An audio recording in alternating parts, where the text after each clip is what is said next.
Coming up next on This Week in Torrance, you may want to reroute your morning commute as the city kicks off a new road improvement project. Plus, more than 100 people rolled up their sleeves to take advantage of a free flu clinic. Then Canine Quarter host Rhiannon Trutanich and her buddy Popeye take us to the annual Bark for Life event here in Torrance, helping to raise funds to fight cancer. And a popular fitness apparel line opens its first South Bay location at the Del Amo Fashion Center. These stories and much more are just seconds away. Your local news starts right now.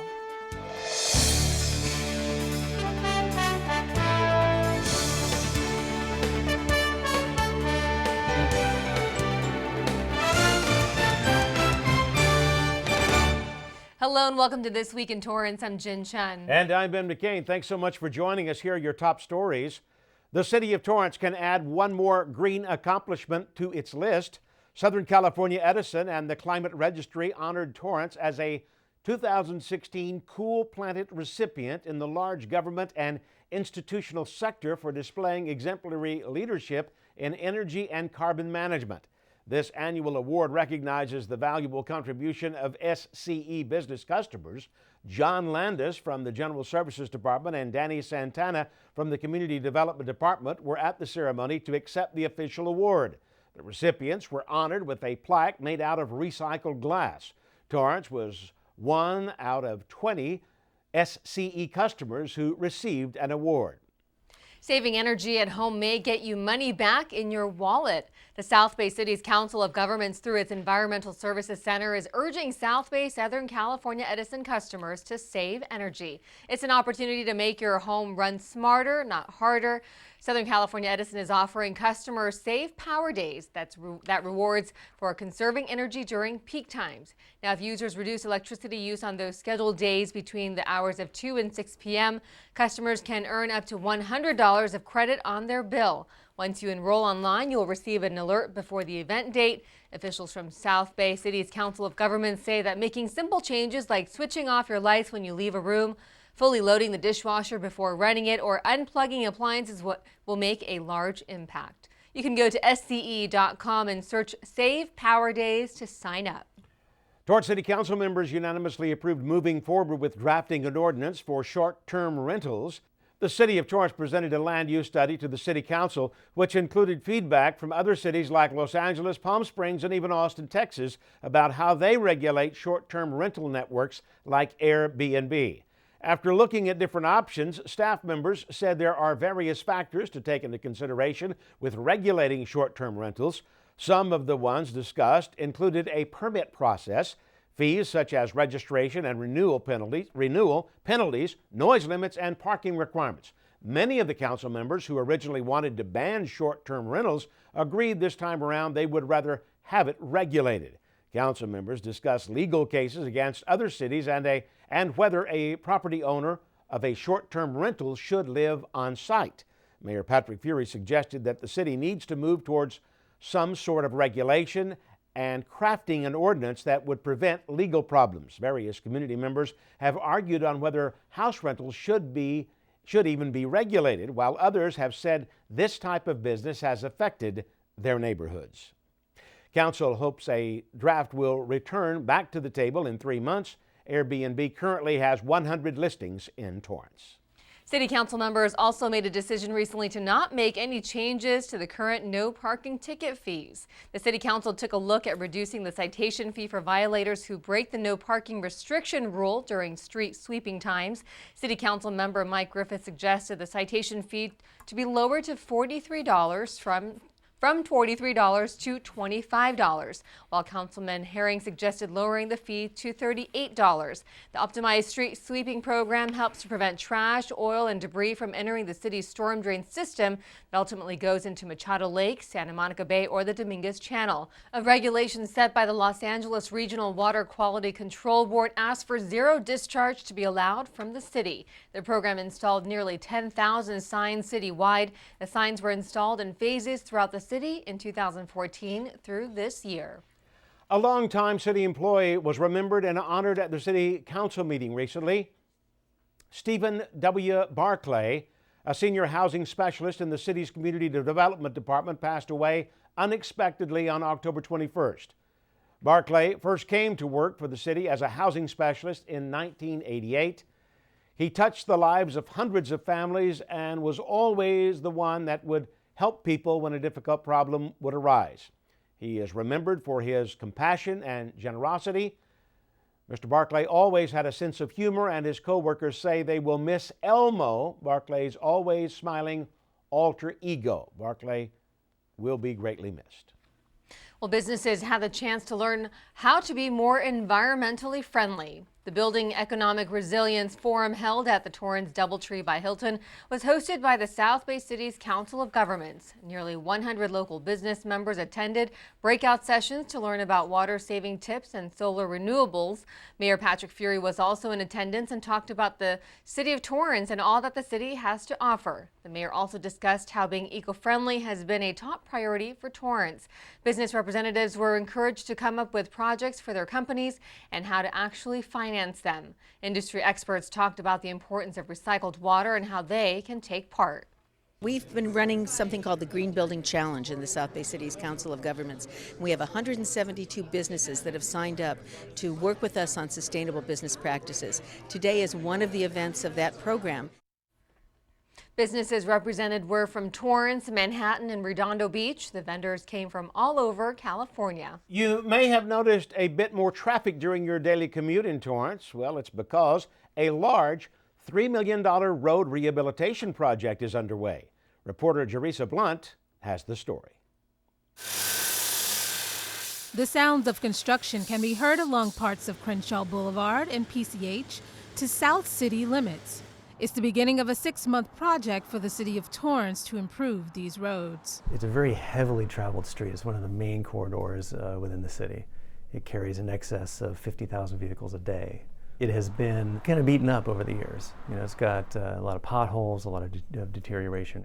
City Engineering Manager Steve Fitton says the Crenshaw Rehabilitation Project will include replacing pavements, removing any broken concrete, fixing median landscaping, and even making the traffic signal improvements at 3 intersections.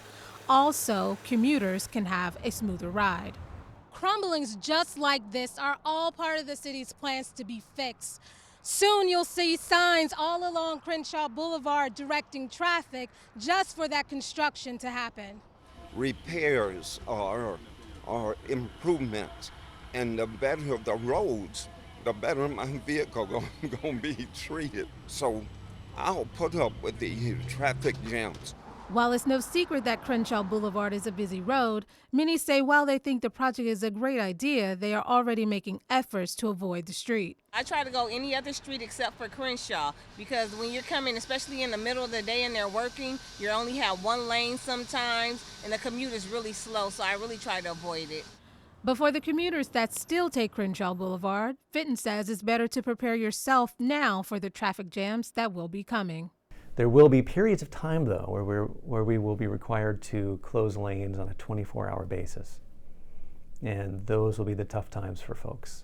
And we certainly do recommend to please use alternative routes. The city plans to avoid peak hours for the construction, but you will see workers between 9 a.m. and 3 p.m. Monday through Saturday. For Torrance CitiCABLE, I'm Jerisa Blunt. Thanks, Jerisa. Construction is scheduled to be completed by April 2017. The city will temporarily cease all construction during the holiday season from November 18th through January 9th. Well, volunteers weren't afraid to get their hands dirty if it meant they were making a difference. Torrance residents took part in one of the largest single-day service events that takes place annually across the country. Make a Difference Day was held on October 22nd and brought out dozens of people to the Madrona Marsh Preserve. They worked to beautify the area and celebrate nature, watering vegetation, pulling out weeds, and focusing on adding more drought-friendly native plants. We happen to be planting native plants today.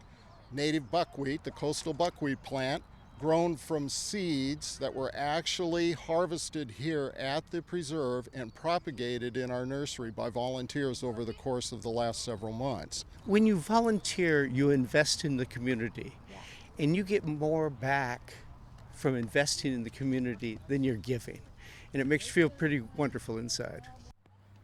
Make a Difference Day celebrated its 25th year. Well, still ahead, we'll tell you how many pounds of prescription drugs were collected during a national event. Plus, pet owners dressed out their furry friends for a one-of-a-kind occasion. But first, here's a look at the weather outside.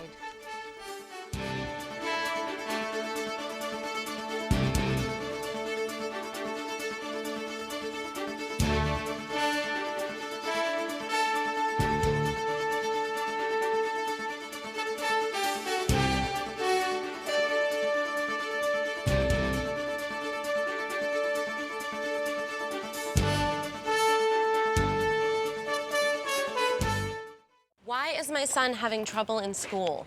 Finding lowest airfare to Istanbul. No, I'm tired of fighting with my son over his homework. Home, walk, restaurant. Need a review? No. He's smart, but his mind wanders. 7 wonders of the world. Why don't you understand me? I do. I was trying to show how Connor feels every day. Redirecting to understood.org. Join parents and experts at understood.org, a free online resource about learning and attention issues to help your child thrive. Some of the most talented artists in Torrance graced the stage Sunday for the annual Excellence in Arts Awards ceremony. Our Renee Ng has more from the Cultural Arts Center's Toyota Meeting Hall.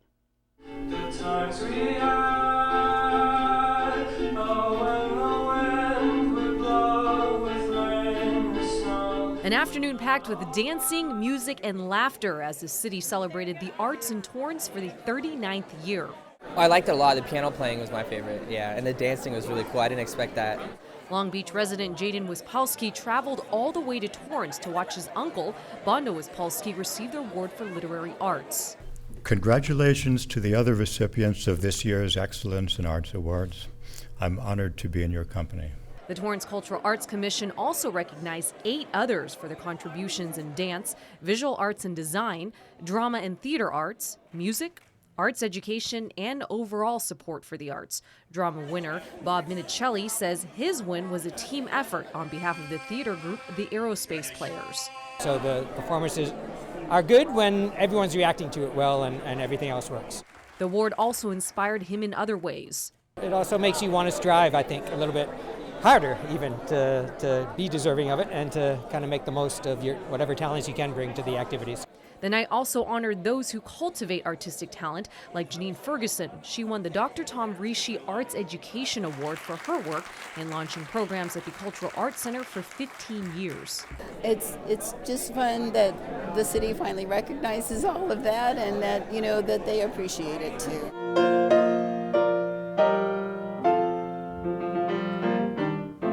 Other winners included Patty Breitag for music, Diane Bratley for dance, and both Bill Messenger and Jody Lynn Wiggins for visual arts and design. Former Torrance Cultural Arts Commissioner Mary Miller says the award program is a way to bring arts to the forefront. It also enhances our community. It also brings about those who are sometimes hidden in the woodwork somewhere and bring them forward and show who they are. And a couple known for bringing art to Torrance residents for decades was also recognized, Jean and Linda Barnett. They won the Katie Geisert Award Sunday. Reporting at the Toyota Meeting Hall, I'm Renee Ng for Torrance CitiCABLE. Thanks, Renee. In the following weeks, each of the artists will be featured in the Excellence in Arts series that airs right here on CitiCABLE, so be sure to keep an eye out for that.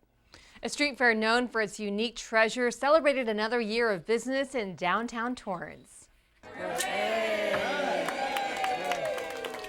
Co-owners of the Torrance Antique Street Fair and Street Fair Antiques celebrated 18 years with city leaders, community members, and other downtown business owners who also stopped by to show their support. The Antique Street Fair, which is a monthly event, was recognized for bringing people to downtown Torrance over the years.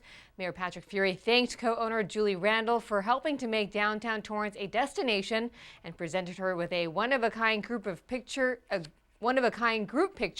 of former mayors from Torrance. Randall says that she has seen a resurgence of antiques because of the younger generations shopping for these items. It seems sort of unbelievable. I can't believe 18 years have gone by. We've seen a lot of changes and it's been a lot of fun. This is one of our pearls in our city. We're so proud of and I always call it, it's like the Main Street in Disneyland. It's a place where you can come and walk and you can meet people you know.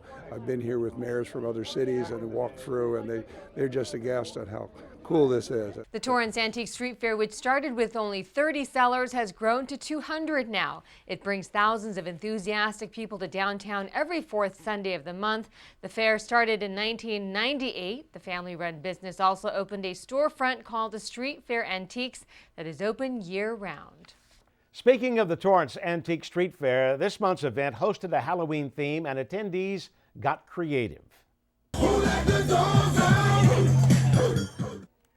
Pet owners proudly walked their four-legged furry friends down Satori Avenue for the Halloween parade. Pets were dressed up to impress judges, and so were people in hopes of winning the costume contest. But besides the Halloween festivities, more than 200 vendors offered thousands of shoppers unique antique items, collectibles, arts, and vintage merchandise. Many of the sellers drive miles to come to this monthly event from San Diego, Bakersfield, and even Las Vegas. There's also an appraisal booth where people can bring items. And if you're not into antiques, there's something for everybody. We've got several plant dealers and some new merchandise and holiday gift items. Julie Randall played a huge part in creating the street fair when the Downtown Torrance Association wanted to create an event that would draw people to redeveloped downtown area. Local store owners say they look forward to the fair and all that it does to promote the area. People come in and then they come back. They're excited. They take our cards, and we sell actually a lot on the street fair, which always surprises me because I think, oh, they're not going to be interested in a storefront. They're going to want to see what's out here. But it always surprises me. People come in, they love the shop. If you missed out on this one, the next street fair will take place November 27th. You can also stop by Street Fair Antiques, located at 1317 Satori Avenue. Female entrepreneurs had one shot to make their dream business a reality. So I've been selling Snappies for about 2 years now, all over the nation. The South Bay Entrepreneurial Center partnered with investor groups to put on their second annual Hear Her Pitch event at the Toyota Automobile Museum. It was the largest one yet, with 100 people in attendance looking to network and hear business pitches from 6 different female entrepreneurs. They had the chance to showcase their business ideas after training for 3 weeks with mentors from the SBEC. The goal was to tell their story and convince investors to put money into their business. Using the popular TV show's Shark Tank format, women from an innovative juice program to a unique hair tie option pitched to the panel from Pasadena Angels, a group of accredited investors. Many pitch events, and they're male dominated. We wanted to show the world that we have some females that are magnificent, awesome presenters. We're trying to teach people that, look, everybody can do it. We need entrepreneurs, and we have a great group of mentors through the South Bay Entrepreneurial Center that will help entrepreneurs get their businesses off the ground. Statistics show that the number of women-owned businesses grew by 74% between 1997 and 2015. The South Bay Entrepreneurial Center is made up of a group of civic and business leaders in Torrance and the South Bay. They help assist startups and emerging growth companies by providing education, resources, networking, and coaching, to name a few. The hope is that with a little bit of help, these businesses will continue to help the South Bay economy. The grand prize winner was Lisa Pegram, who won a $700 cash prize. Now, for more information, you can go to sbec.org. With the inspired Disney theme this year, If You Can Dream It, You Can Do It, the Torrance Area Chamber of Commerce hosted its annual Business Expo. It took more than 3.5 months to bring 82 local businesses together. They have the opportunity to display their products and share with attendees what they're all about. There was delicious complimentary food and even photo time with Mickey and Minnie Mouse. The expo is an opportunity for South Bay businesses to connect with the community. Unique to this year, Chamber staff visited 40 small businesses a week prior to the expo for more participation. It's really nice to have the business community as well as the residents come and visit and say thank you, small businesses, for being a part of the city of Torrance. I absolutely love these business expos because, all the local businesses, they're all very supportive, they're all great people, and, it's nice to see them at all these events. So it's a great event. We love it coming here. To name a few, Red Car Brewery, Beach Cities Hearing Solutions, and 188 Fine Men's Salons were some of the vendors on site. The Chamber has hosted this event for more than 20 years. A Halloween celebration at Torrance Memorial Medical Center was much more than just a dress-up party. It was a special reunion as former neonatal intensive care unit patients came together for the 38th annual Halloween celebration. Parents had the chance to meet with old friends while nurses and medical staff saw how their former patients have grown. Attendees also took part in carnival games, face painting, and dads took on the challenge of a diaper-changing race. An annual fundraising event that helps raise much-needed funds for cancer was held in Torrance, and Canine Corner's very own Rhiannon Trutanich was there for all the festivities. Local dogs and their owners came out to Wilson Park for a day of fun and exercise while raising money for a great cause. We're here to raise awareness and raise money for the American Cancer Society, and we're doing it with our canine companions. The event kicked off with opening ceremonies before the canines and their companions started walking. This is a really special event. So a lot of people, when they're undergoing cancer, of course we have our people supporting us, we have our caregivers, but a lot of the times the dogs serve as really important caregivers to survivors as well. This year marked the 5th annual Bark for Life in Torrance, and one team captain has been a part of the event since the beginning. I've been part of the Torrance Relay for 8 years and the Bark for 5 years.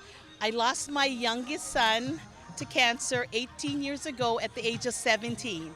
And I finally found out what Relay was in the first year, and I've been part of it. This year's Bark for Life raised over $4,000 for the American Cancer Society and kicked off the new Relay for Life season in Torrance. It gives us a chance to bring our dogs out and interact with all the other dog lovers and dog owners in the community, and it gives them an opportunity to get a little exercise, and it's just a different theme with the overarching theme the same, raising money to fight cancer.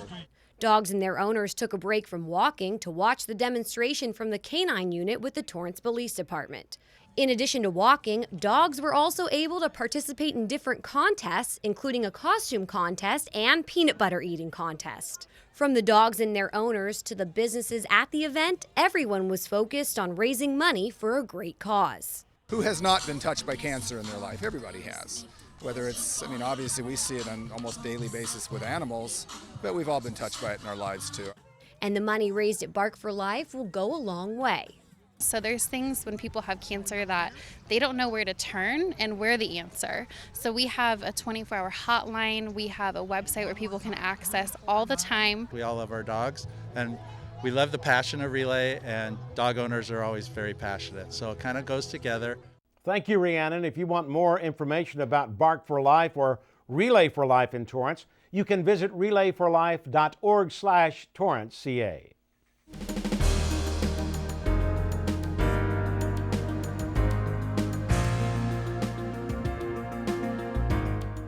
A trendy fitness online apparel line opens one of its newest stores at the Del Amo Fashion Center.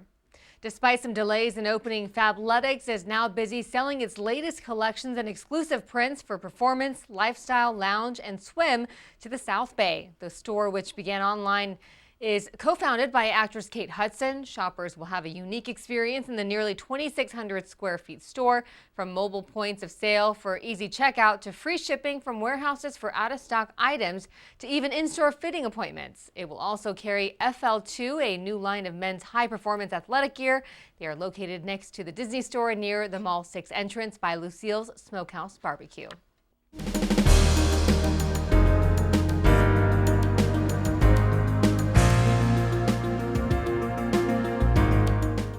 The Torrance Police Department took part in a national day to keep our environment safe.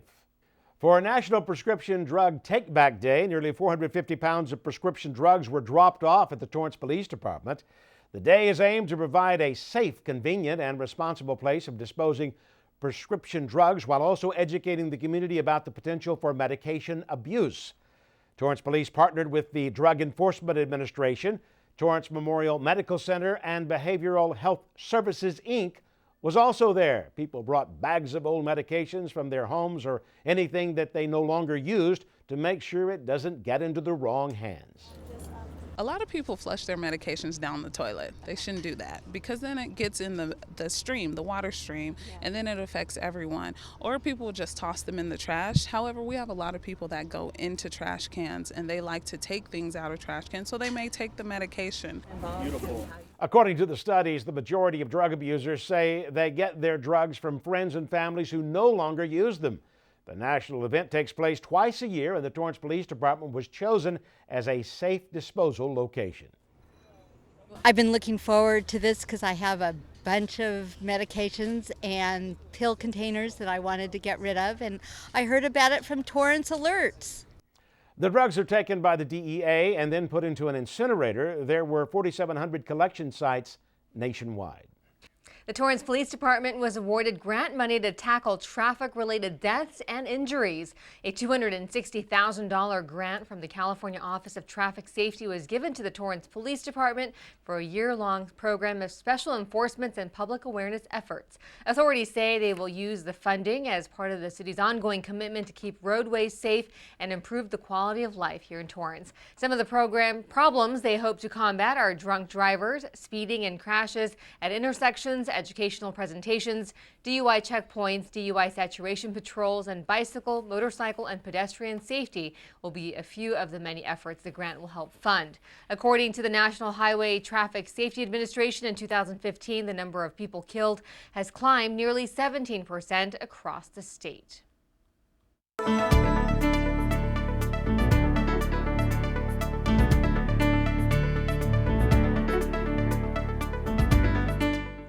It's that time of year again, and people are making sure they're protected from the flu. Torrance CitiCABLE reporter Jerisa Blunt has more from a recent flu clinic. Steve Niebuhr has been coming to the Ken Miller Recreation Center to get his flu shot for the last 5 years. Well, I always try and do it. I come down here to the same location every year, so I know it's usually towards the end of October, 1st of November, and it just seems like something that's worked for me. These days, Niebuhr is paying more attention to his health, especially with peak flu season around the corner. Older adults, 65 and up, along with children under 5, are more vulnerable to serious flu complications. You know, when you're younger, I didn't really worry about it, but they say when you get a little older, your immune system is a little more compromised. The City of Torrance, in partnership with the Los Angeles County Department of Health, has provided a free flu clinic for the Torrance community now for more than 25 years. Traditionally at this site it's been seniors, but we have more younger people, caretakers, so all ages come. And while Daniel Evans from the county says he's prepared to offer up to 300 vaccines today, only 106 vaccines were given, and there was nothing, not even a little rain, was going to get in the way of Niebuhr getting his. There's many types of strains of influenza, so it's crucial that a person gets vaccinated, immunized annually. Officials say it could take up to 2 weeks after the vaccination for an adult to develop antibodies to fight against the flu. So, in the meantime, Niebuhr hopes to dodge the flu again this season and plans to be back next year. For Torrance CitiCABLE, I'm Jerisa Blunt. Thanks, Jerisa. While this year 106 vaccines were given, last year the city gave away nearly 175 vaccines. A local medical center continued a tradition at the site of its new future multi-million-dollar state-of-the-art facility that will bring unique services to the South Bay. Providence Little Company of Mary Medical Center in Torrance held a special blessing ceremony with Bishop Joseph Sartoris from the Auxiliary Bishop Emeritus of Los Angeles at the site of a new $80 million outpatient clinic. Providence announced its partnership with the City of Hope, which will provide world-class cancer treatment in the new Providence Advanced Ambulatory Care Center, offering key services like an orthopedic and spine institute, an advanced imaging center, offer rehabilitation services, and also a women's breast center. Other amenities include 20 infusion center bays, 46 exam rooms, and even surgical suites with 23-hour recovery rooms. The construction plan shows the project will be built on 106,000 square feet of space. The center is scheduled to open in 2018. Well, that does it for us on This Week in Torrance. I'm Ben McCain. And I'm Chun. Thanks so much for joining us. We'll see you next time.